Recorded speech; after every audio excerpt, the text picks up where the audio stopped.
Hello! Aujourd'hui, dans cet épisode, je te partage ce que je retiens de cette période durant laquelle toute ma vie tournait autour de mon travail et je te donne des clés pour retrouver un équilibre entre le pro et le perso. Bienvenue dans Ce que je retiens, un podcast qui mêle expérience de vie et coaching pour t'apprendre à te détacher du regard des autres. Je m'appelle Camille Lebeau et je suis coach de vie certifiée. C'est parti! Métro, boulot, dodo. Je suis certaine que tu vois de quoi je parle. Moi aussi, je suis tombée dans ce cercle vicieux. Tout mon quotidien tournait autour de mon boulot. C'est-à-dire que le matin, je me réveillais très tôt pour avoir le temps de me préparer, de me faire chauffer mon lunch pour le mettre dans ma lunchbox isotherme. Hop, ensuite, la voiture pour traverser un bout de campagne irlandaise pour me rendre à mon école. Oui, oui, c'était durant mes années d'enseignante en maternelle et quand j'étais aussi éducatrice spécialisée. La journée de boulot terminée, je passais faire quelques courses, puis je rentrais chez moi. Les courses rangées, je préparais le dîner tout en pensant au boulot, à ce que je devais encore faire, aux nouvelles activités pédagogiques que je pourrais essayer, à tel enfant qui m'inquiète, à comment accompagner telle famille qui traverse une épreuve. Bref, je n'étais plus au travail, mais il me poursuivait tant bien que mal. Puis venait l'heure du repas. En général, je mangeais avec mon mari, mais on n'avait pas trop le temps de se parler car j'étais épuisée. Et surtout, je n'avais que pour seule envie de regarder une série avant d'aller prendre ma douche et de me coucher tôt. Et mes week-ends alors, je t'entends me demander. Bah c'était grosso modo la même chose, hein, même si je passais plus de temps avec mon mari. Il y avait toujours des moments où je repensais au boulot, à la semaine à venir, à tout ce que je devais faire. Et puis, lorsque j'allais sur les réseaux, je consommais du contenu pour le boulot, si bien que je n'arrivais jamais à déconnecter complètement. Et en même temps, je me disais que j'adorais mon boulot, donc que ce n'était pas grave. Sauf que je voyais bien que je n'allais pas aussi bien que ce que je me disais. Tout mon quotidien tournait autour de mon travail, si bien que je n'avais plus de place pour faire quoi que ce soit d'autre. Je ne comprenais pas pourquoi je n'avais plus beaucoup d'énergie, je m'en voulais de ne plus être capable de tester de nouvelles recettes comme j'aimais le faire, je m'en voulais aussi de ne plus réussir à aller marcher en fin de journée. J'avais souvent la flemme de faire des choses et je m'en voulais beaucoup. Mais je ne savais pas comment faire autrement, surtout que j'adorais que mes collègues me disent que j'étais toujours préparée, toujours à proposer de nouvelles activités, à partager un nouveau truc que j'avais appris, etc. Ouais, ça me faisait grave du bien, même si je voyais qu'un truc n'allait pas, mais je ne savais pas quoi. Et donc, ce que je retiens de cette période durant laquelle toute ma vie tournait autour de mon travail, c'est qu'à ne pas poser de limites au travail, c'est le burn-out qui nous attend.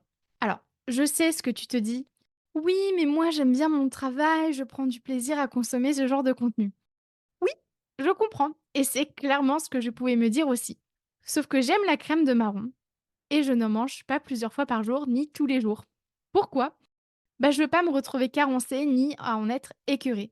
J'aime trop la crème de marron pour me dire qu'un jour je n'en mangerai plus jamais. Et puis je te rappelle qu'être carencé, ça peut avoir des conséquences très graves au court, moyen et long terme. Et de la même manière, quand tout ton quotidien tourne autour de ton travail, des il faut et des je dois, ça a des conséquences directes sur ta santé mentale et physique. Et certaines de ces conséquences sont graves si elles durent dans la durée. Je te parle ici d'anxiété, d'irritabilité, de troubles de l'attention ou de concentration, un repli sur soi, ce qui est terrible, hein, je te rappelle, car nous sommes des êtres sociaux, sans l'autre, on n'est rien. Je te parle aussi de comportements addictifs, une remise en cause professionnelle, de l'autodévalorisation, des troubles du sommeil, le surmenage, le burn-out, la dépression, etc. Et si on continue dans cette voie-là, d'autres conséquences risquent de se rajouter, comme la rupture du couple, ne plus pouvoir assurer son rôle de parent, la fin d'amitié, perdre son emploi, etc. Donc ouais, c'est essentiel de savoir couper du boulot. Ensuite, un autre point à aborder, c'est le perfectionnisme déguisé. Il y a de fortes chances qu'une des raisons qui fait que tu as du mal à couper avec le boulot, c'est que tu aimes l'idée de renvoyer l'image d'une nana qui gère, une nana sympa, une bosseuse, sur qui on peut compter, une nana qui a des compétences et qui aime aider ses collègues. Eh bien, qu'est-ce que ça nous dit? Eh bien, probablement que tu as besoin de reconnaissance comme tous les êtres humains sur Terre. Ton besoin de reconnaissance passe ici par la validation de l'extérieur. Et une des stratégies que tu mets en place pour nourrir ce besoin est d'investir presque toute ton énergie dans ton travail. Alors, je te rappelle qu'il existe mille et une stratégies pour nourrir un seul et même besoin. Et donc le fait d'investir le plus clair de ton temps et de ton énergie à ton travail, ce n'est pas une mauvaise chose, puisque ça te permet de nourrir ce besoin de reconnaissance. En revanche, ce n'est pas une stratégie viable sur le long terme, puisque ça met en péril ta santé mentale et physique. Ce qui me rappelle une de mes clientes de Spotlight, mon programme de coaching. Elle ne savait pas comment nourrir autrement son besoin de reconnaissance, si bien qu'elle était à fond dans son boulot, faisait des horaires immenses et était en surmenage plus plus plus. Le week-end, elle n'avait plus de jus pour pâtisser alors qu'elle adorait ça. Ça la rendait triste au quotidien, mais elle ne savait pas comment faire autrement. Du coup, la bonne nouvelle, c'est que tu n'es pas obligé d'être perfectionniste pour nourrir ton besoin de reconnaissance. En effet, rien ne garantit que la validation de l'extérieur viendra. Donc autant ne pas te ruiner la santé pour quelque chose pour laquelle tu n'as pas le contrôle. En revanche, tu peux remplir ce besoin de reconnaissance par toi-même, en apprenant à repérer ce que tu réussis, l'effort que tu investis et en te félicitant, en te soutenant, etc. Alors peut-être qu'à ce moment-là de l'épisode, tu te dis, mais je n'ai pas le choix, je ne peux pas couper le boulot sinon je prends du retard. Alors déjà, on a toujours le choix, sauf quand on a un flingue sur la tempe.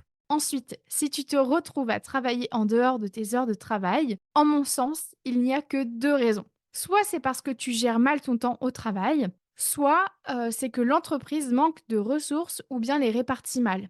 Je te parle ici de process, de personnel, de matériel, etc. Alors la bonne nouvelle, c'est que si tu gères mal ton temps au travail, il existe des solutions pour mieux gérer ton temps. Et si l'entreprise a un problème de ressources, bah ça la regarde. Ça n'est pas ta responsabilité. Ta qualité de vie ne doit pas morfler sous prétexte que la boîte ne prend pas ses responsabilités. Et je suis très ferme là-dessus. Tu me vois pas, j'ai le poing qui bouge en l'air. Et je suis du coup très peu nuancée, car ça suffit d'exploiter la gentillesse des femmes. Notre société, depuis des siècles, conditionne les petites filles à être dociles, à être serviables, à fermer sa gueule. Eh ben non, ça suffit. Il faut que ça cesse. Un mec qui refuse une tâche, c'est mal vu, mais ça passe. Il n'a pas à se justifier. Par contre, une femme qui refuse une tâche, on lui reproche d'avoir une vie en dehors du boulot. Moi, je suis pas OK avec ça. Tu n'as pas à te sacrifier pour ton entreprise, car la vérité, c'est que tu es remplaçable. Je sais, ça fait mal à l'ego de l'entendre, mais ta boîte trouvera très vite quelqu'un d'autre pour faire ton taf.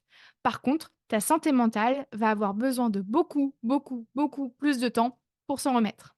Ceci étant dit, si tu travailles à ton compte, c'est encore autre chose. C'est-à-dire que si tu ne travailles pas, tu n'as pas d'argent. Donc il est très fortement probable que ton général hurle des ordres à longueur de temps. Ce général, tu le sais si tu écoutes régulièrement le podcast, c'est ton autocritique. Et peut-être que ton autocritique ressemble à celui de mes clientes. Très souvent, elles me disent qu'elles sont plus dures envers elles-mêmes qu'envers qui que ce soit d'autre. Alors voilà, c'est là qu'il va être nécessaire de prendre tes responsabilités et d'agir comme une maman douce et bienveillante vis-à-vis de toi. C'est-à-dire qu'il va être nécessaire de poser tes limites.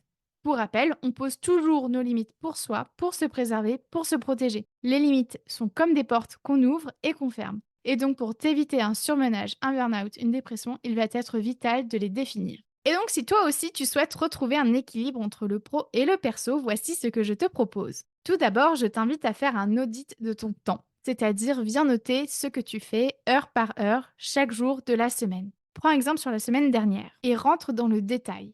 Par exemple, si tu es sur les réseaux sociaux, note si tu consommes que du pro ou que du perso ou les deux.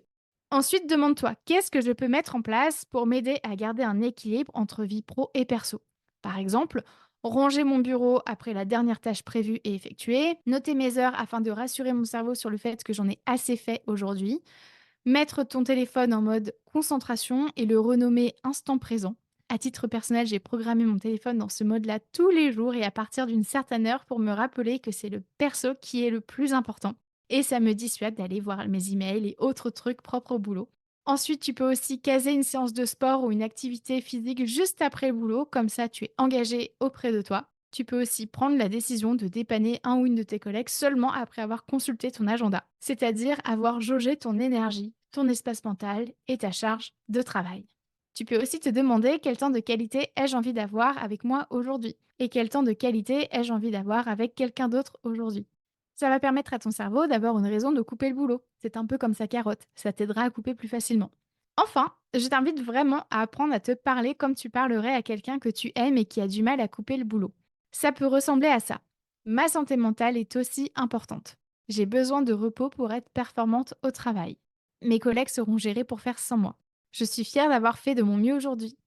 Il faut que dalle, sauf si j'ai un flingue sur la tempe. Ma santé est ma priorité. Je me donne la permission inconditionnelle de me reposer car je suis humaine. C'est normal d'avoir besoin de déconnecter.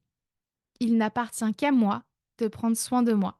Si je ne m'arrête pas à temps, mon corps le fera pour moi. Et pour conclure cet épisode, je t'invite également à écouter les épisodes complémentaires suivants. le 9 sur les différents types de fatigue, le 13 et le 51 sur comment identifier et nourrir tes besoins, le 15 sur comment poser tes limites de manière bienveillante, le 26 sur l'autocritique, le 31 sur le temps de qualité, le 45 sur comment t'affirmer avec bienveillance et le 49 sur comment déléguer avec sérénité. Et voilà pour aujourd'hui. Et toi, que retiens-tu de cet épisode? Merci à toi d'avoir écouté cet épisode jusqu'au bout. Pour consulter mes sources ou bien lire cet épisode, sache que sa retranscription est disponible dans les notes du podcast. Et si tu souhaites en savoir plus sur mon travail ou bien si tu cherches à t'abonner à ma newsletter, direct sur mon site internet www.lacoachcamille.com. Et tu peux aussi me rejoindre sur ma page Instagram @lacoachcamille. Prends soin de toi.